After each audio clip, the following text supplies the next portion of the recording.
Now that Christmas is come and gone, many people planning for the new year. That's why we thought life coach Kevin McDonald, this was the perfect time for you to come on. You come on year after year sharing the wisdom. And when we were chatting yesterday, this idea of reinvention came up. And one of the quotes that stood out to me this year, Meg Tilly, an author, said, "It's never too late to be what you might have been." And changing that momentum, that can be an overwhelming task for many. Well, you know, every year we've been here talking about setting goals, and if you're the same person you've always been, you're trying to get a different result, and you set goals and it doesn't work, what if we change who we are? And as a life coach, as a success partner for other people, I meet up with people a lot of times in transition periods of their life, losing a job, changing a relationship, you know, graduating, whatever it is.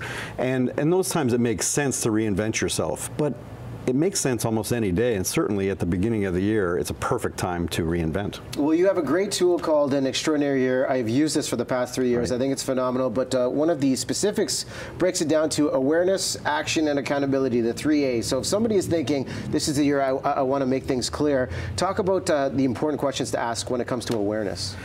Well, there's 3 things, is that you look at where you've been, where you are, and where you want to go. So where you've been, reflecting on what has happened this past year. And I know in your letter, every year you talk about the letter that you've written. You can look back and see how you did compared to the letter. And there's so much to be grateful for. I mean, so much of our being is about gratitude, and when we take the time to be grateful for what has happened, you know, then we have the energy to take it forward. So we look at what's happened, and you know, sometimes the good, the bad as well, but we can learn from all of that.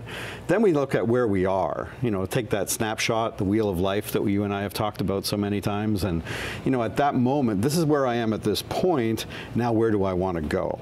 And so when you do your exercise with your letter, you're really doing, in essence, that process of where have I been, what do I have now, and where would I like to go? And when you hit on this idea of action, as we get to the second of the 3 A's, I look at the idea, and you introduce something called the do, have, be list. What do you want to do? What do you want to have? What do you want to be? And what's the best advice you can give to people that say, well, I don't want to set goals because what if I fail? How do they actually achieve the goals? What are the most important things that you need to look at for goal setting?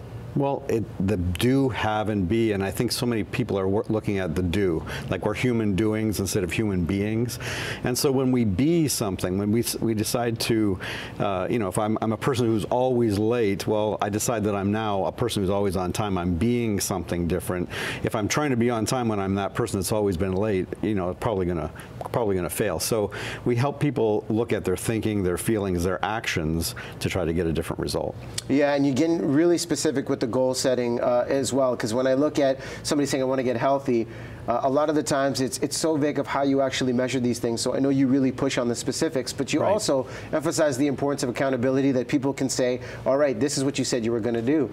Right, so awareness, action, accountability. So the accountability part is really 3 things. You know, when you look back on the big goals you've set this year, I heard you talking about climbing the mountain. Grand Fondo, yeah. So there is internal accountability that you have, that you're going to make sure you do what you say you're going to do. The second part is about environments. So you put yourself in environments that are going to support you in getting to where you want to go. So you trained, you hung out with people that were going to do the same event, you changed your body, whatever it took. And then the third part is having some sort of external accountability system where, in the case of someone working with me, the coach is that person. Could be your friends. In your case, it's your viewers, that you tell people you're going to do something, and now you got to do it. Yeah. So you've set up some really great accountability there. Awareness, action, accountability, 3 simple basics. We're going to do the same thing. Thecoachingdepartment.com is the website to track down Kevin. If people email you, are you going to share the tool? Yeah, please have them email me, and I'd be pleased to do that. It's a great tool. Kevin at thecoachingdepartment.com. You see that on site year after year. People ask me about this tool. I think it's phenomenal. Thanks for coming on. Thanks, Riaz. And hopefully getting people off to a good jump start in 2014.